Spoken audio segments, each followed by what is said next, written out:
السلام عليكم ورحمة الله وبركاته، ازيكم يا أمارات عاملين ايه؟ لو بتحتاري كل يوم هتاكلي ايه، هتطبخي ايه، هتتغدي ايه، اشتركي في قناتي وكل يوم هنزلك أكلاتي وخدي فكرة واطبخي بكرة.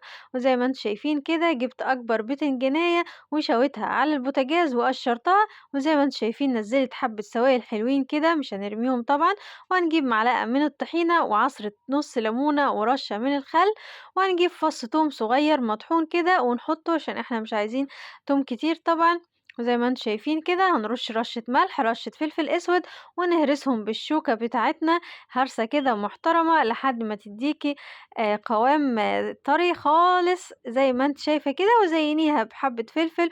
عندك زيت زيتون رش رشة، عندك زيت عادي برضو رش رشة كده وزينيها، وبألف هنا وشفا.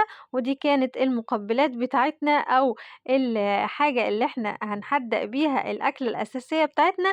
وجبت كده باقي البتنجان بتاعنا وقطعناه شرايح وحمرناه، وحمرنا معاه حبة بطاطس، وعملنا الصينية دي صينية المسقعة الجميلة. طبعا هتجيبي معلقة توم مفروم وتشوحيها كده مع حبة بصل مفروم، وتنزلي عليهم بالصلصة، وتنزلي البطاطس والبتنجان تديكي أحلى صينية مسقعة.